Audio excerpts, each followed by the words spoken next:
อยขาดเจ้าขาดใจ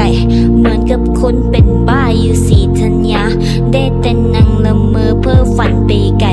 ว่าคอยมีเจ้าอยู่ข้างกายแต่สิ่งที่เห็นคือความเหงาและความเดียวดาย